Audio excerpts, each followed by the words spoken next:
ہاں، اس موضوع پہ ایک کلام مجھے یاد آ رہا ہے، وہ کلام آپ کو سناتا ہوں، اللہ قبول فرمائے۔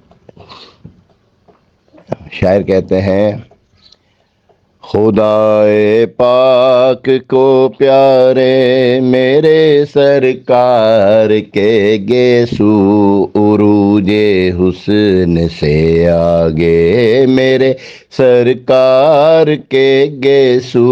خدائے پاک کو پیارے میرے سرکار کے گیسو، عروج حسن سے آگے میرے سرکار کے گیسو۔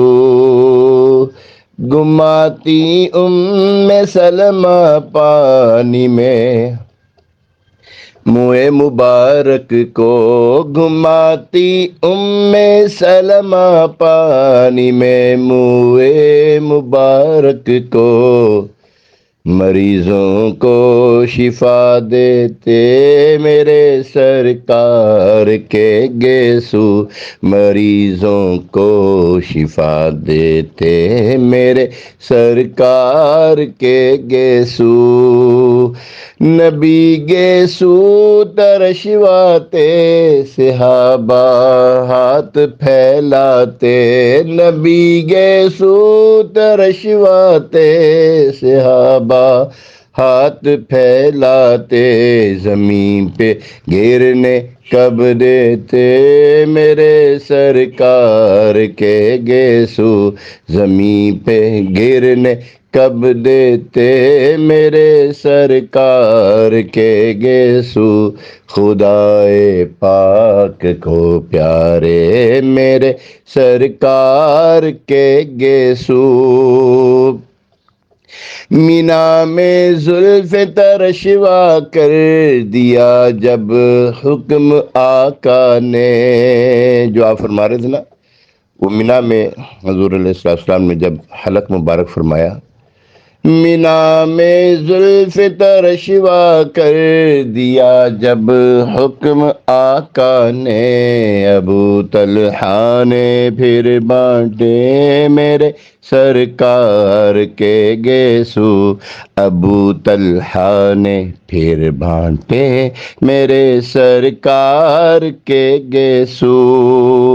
کوئی بھی جنگ نہ ہاری حضرت خالد ولید نے، کوئی بھی جنگ نہ ہاری حضرت خالد ولید نے، امام میں جو رکھتے تھے، امام میں جو رکھتے تھے میرے سرکار کے گیسو۔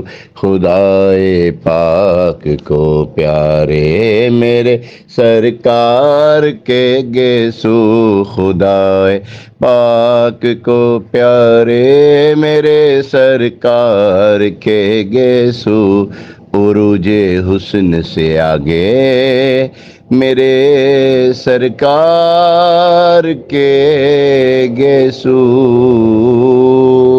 اللہ کریم آپ کو منہ مبارک کی برکتیں عطا فرمائے، اس کا ادب و احترام نصیب فرمائے، اور اللہ کریم جو ہے ان کے صدقے آپ کو مکہ مدینے کی عبادت حاضری نصیب فرمائے۔ آپ کے صدقے مجھے گناہگار پاپی و بدکار ابو امین سید مبین رضا طاری، اس کے اہل خانہ، اس کے بہن بھائیوں کو بھی مدینہ پاک کی عبادت باذوق حاضری نصیب فرمائے، صحت یابی والی حاضری نصیب فرمائے، آمین بجاہ نبی الامین علیہ الصلوۃ والتسلیم۔ والسلام علیکم، آپ کی دعاؤں کا طلبگار